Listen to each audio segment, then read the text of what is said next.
다 함께 사도신경으로 우리의 신앙을 고백하겠습니다. 나는 전능하신 아버지 하나님, 천지의 창조주를 믿습니다. 나는 그의 유일하신 아들 우리 주 예수 그리스도를 믿습니다. 그는 성령으로 잉태되어 동정녀 마리아에게서 나시고 본디오 빌라도에게 고난을 받아 십자가에 못 박혀 죽으시고 장사된 지 사흘 만에 죽은 자 가운데서 다시 살아나셨으며 하늘에 오르시어 전능하신 아버지 하나님 우편에 앉아 계시다가 거기로부터 살아있는 자와 죽은 자를 심판하러 오십니다. 나는 성령을 믿으며 거룩한 공교회와 성도의 교제와 죄를 용서받는 것과 몸의 부활과 영생을 믿습니다. 아멘. 찬송가 420장 찬양하겠습니다. 420장입니다.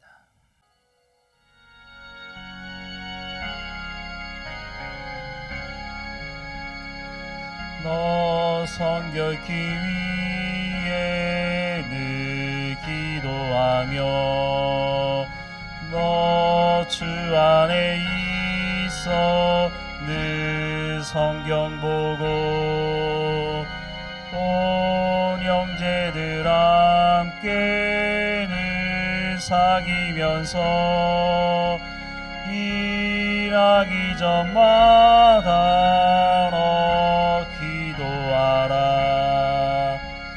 너 성결케 위해 내 머리 숙여 저 은밀히 계신 내 주께 빌라. 주 사귀어 살면 주 닮으리니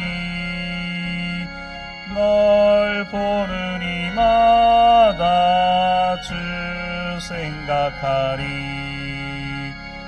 너 성결케 위해 주 따라가고 일 다급하여도 당황치 말고 참 즐거울 때나 또 슬플 때나 너 주님만 믿고 늘 따라가라. 너 성결케 위해 늘 기도하며 내 소원을 주께 다 맡기어라. 너 성령을 받아 주 섬겨 살면 저 천국에 가서 더 잘 섬기리. 아멘. 오늘 하나님께서 우리에게 주시는 말씀은 하박국 1장 말씀입니다. 함께 읽겠습니다. 선지자 하박국이 묵시로 받은 경고라. 여호와여, 내가 부르짖어도 여호와께서 듣지 아니하시니 어느 때까지이리까? 내가 강포로 말미암아 외쳐도 주께서 구원하지 아니하시나이다. 어찌하여 내게 죄악을 보게 하시며 패역을 눈으로 보게 하시나이까? 겁탈과 강포가 내 앞에 있고 변론과 분쟁이 일어났나이다. 이러므로 율법이 해이하고 정의가 전혀 시행되지 못하오니 이는 악인이 의인을 에워쌌으므로 정의가 굽게 행하여 짐이니이다. 여호와께서 이르시되 너희는 여러 나라를 보고 또 보고 놀라고 또 놀랄지어다.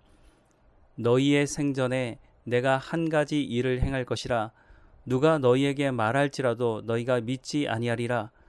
보라, 내가 사납고 성급한 백성 곧 땅이 넓은 곳으로 다니며 자기의 소유가 아닌 거처들을 점령하는 갈대아 사람을 일으켰나니 그들은 두렵고 무서우며 당당함과 위엄이 자기들에게서 나오며 그들의 군마는 표범보다 빠르고 저녁 이리보다 사나우며 그들의 마병은 먼 곳에서부터 빨리 달려오는 마병이라. 마치 먹이를 움키려 하는 독수리의 나름과 같으니라. 그들은 다 강포를 행하러 오는데 앞을 향하여 나아가며 사람을 사로잡아 모으기를 모래같이 많이 할 것이요 왕들을 멸시하며 방백을 조소하며 모든 견고한 성들을 비웃고 흉벽을 쌓아 그것들을 점령할 것이라. 그들은 자기들의 힘을 자신들의 신으로 삼는 자들이라. 이에 바람같이 급히 몰아 지나치게 행하여 범죄하리라. 선지자가 이르되 여호와 나의 하나님 나의 거룩한 이시여 주께서는 만세 전부터 계시지 아니하시나이까. 우리가 사망에 이르지 아니하리이다. 여호와여 주께서 심판하기 위하여 그들을 두셨나이다. 반석이시여 주께서 경계하기 위하여 그들을 세우셨나이다. 주께서는 눈이 정결하심으로 악을 참아 보지 못하시며 패역을 참아 보지 못하시거늘 어찌하여 거짓된 자들을 방관하시며 악인이 자기보다 의로운 사람을 삼키는데도 잠잠하시나이까. 주께서 어찌하여 사람을 바다의 고기 같게 하시며 다스리는 자 없는 벌레 같게 하시나이까. 그가 낚시로 모두 낚으며 그물로 잡으며 투망으로 모으고 그리고 기뻐하고 즐거워하여 그물에 제사하며 투망 앞에 분향하오니 이는 그것을 힘입어 소득이 풍부하고 먹을 것이 풍성하게 됨이니이다. 그가 그물을 떨고 계속하여 여러 나라를 무자비하게 멸망시키는 것이 옳으니이까. 하박국 선지자는 다른 선지자들과 다른 모습을 보여주고 있습니다. 보통 선지자들은 하나님께서 말씀하시면 그 말씀을 받아 전달하는 역할을 하는데 하박국은 하나님께 질문을 하면서 시작하고 있습니다. 하나님께 질문을 할 수 있죠. 그런데 하박국의 질문은 단순한 질문이 아니라 하나님께 무엇인가 따지는 것으로 보여집니다. 2절 말씀을 보면 여호와여 내가 부르짖어도 주께서 듣지 아니하시니 어느 때까지리이까. 내가 강포로 말미암아 외쳐도 주께서 구원하지 아니하시나이다 라고 말씀을 하고 있습니다. 하박국은 하나님께 부르짖었는데 하나님의 응답이 없다는 것입니다. 하박국이 살았던 그 시대는 국제 정세가 또 국내 정세가 큰 변화가 있었습니다.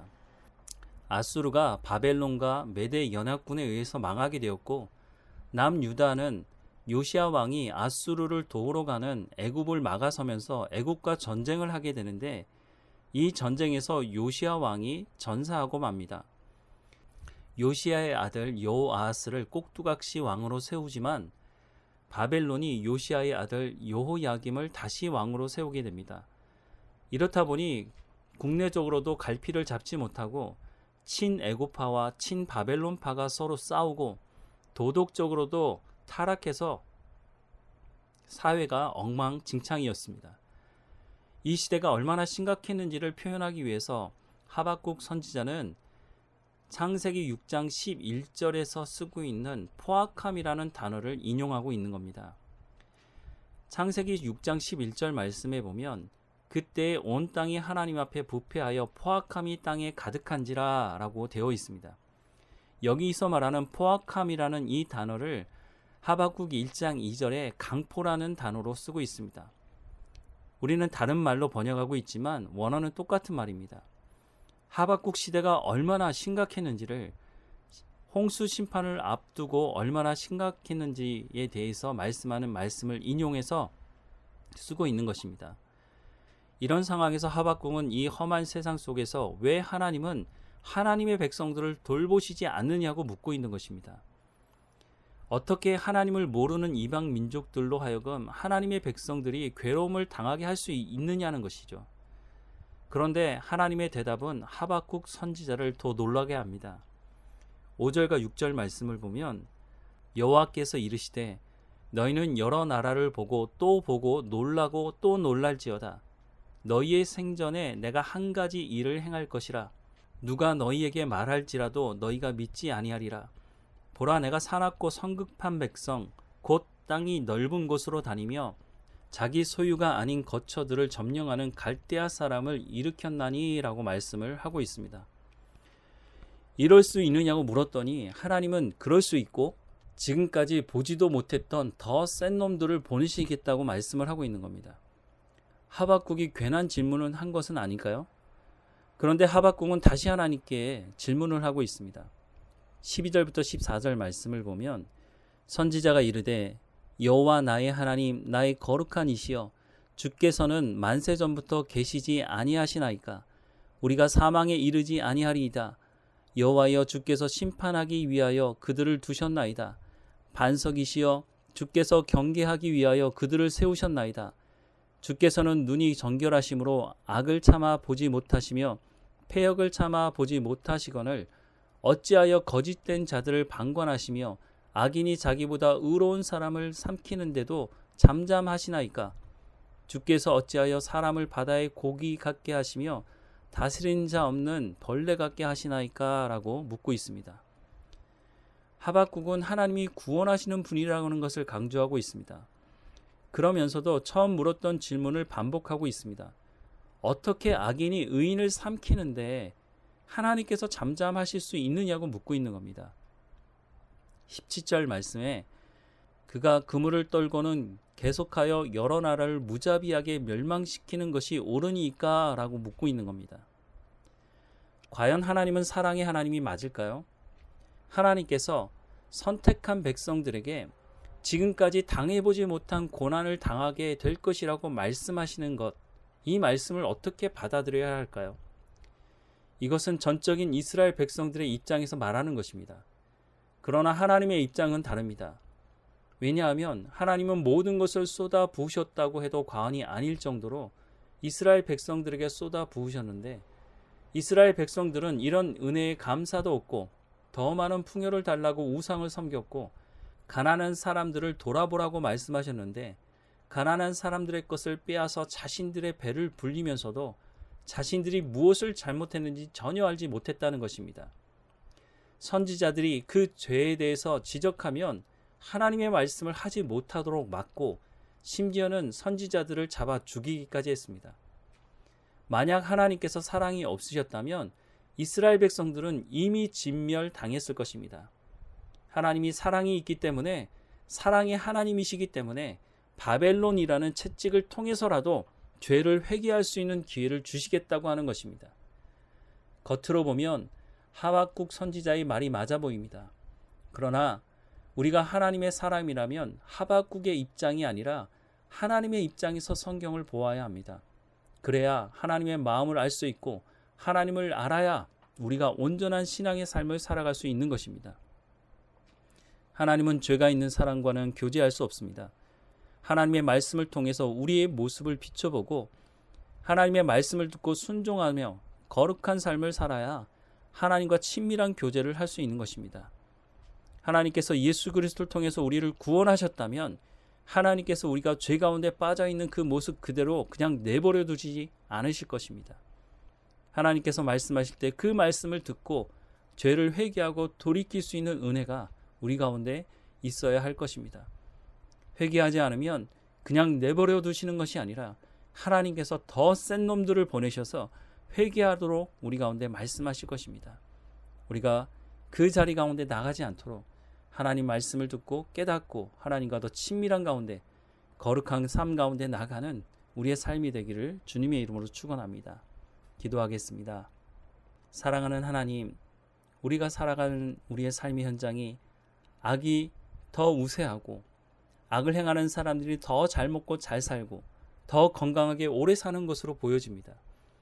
하나님, 이때에 우리가 악과 타협하지 않게 하시고 유혹에 빠지지 않게 하시고 하나님의 말씀을 온전히 붙들고 거룩한 삶을 살아가는 하나님의 백성으로 살아갈 수 있도록 인도해 주옵소서. 우리가 하나님을 예배하는 사람으로 쓸 수 있도록 하나님 말씀에 순종하며 하나님과 친밀한 교제 가운데 나갈 수 있도록 성령께서 우리의 삶을 주관하시고 인도해 주옵소서. 우리의 삶이 이 땅에서가 끝이 아니라 영원한 하나님의 약속된 나라가 있다는 것을 기억하게 하셔서 하나님 앞에 이 말씀을 마음에 새기고 하나님과 동행하는 삶을 살아가게 하옵소서. 우리 가운데 있는 이 여러 가지 일들을 하나님의 관점에서 보고 해석하게 하시고 하나님의 말씀대로 순종함으로 하나님께서 우리 가운데 맡겨주신 소금과 빛의 사명을 온전히 감당할 수 있도록 인도해 주옵소서. 우리의 자녀들 어느 곳에 있든지 하나님 만나주시고 말씀해 주시고 우리를 만나주셔서 우리 가운데 성령의 은혜를 경험하게 하셨던 것처럼 우리의 자녀들에게도 하나님 그 성령의 은혜를 경험할 수 있도록 허락해 주옵소서. 하나님께서 주신 것에 대한 감사를 잃어버리지 않게 하시고 날마다 주님과 동행하며 주님을 찬양하며 감사하는 이 하루 될 수 있도록 인도해 주옵소서. 우리와 함께 하시는 하나님께 감사하고 예수님의 이름으로 기도합니다. 아멘. 하늘에 계신 우리 아버지, 아버지의 이름을 거룩하게 하시며 아버지의 나라가 오게 하시며 아버지의 뜻이 하늘에서와 같이 땅에서도 이루어지게 하소서. 오늘 우리에게 일용할 양식을 주시고 우리가 우리에게 잘못한 사람을 용서하여 준 것 같이 우리 죄를 용서하여 주시고 우리를 시험에 빠지지 않게 하시고 악에서 구하소서. 나라와 권능과 영광이 영원히 아버지의 것입니다. 아멘.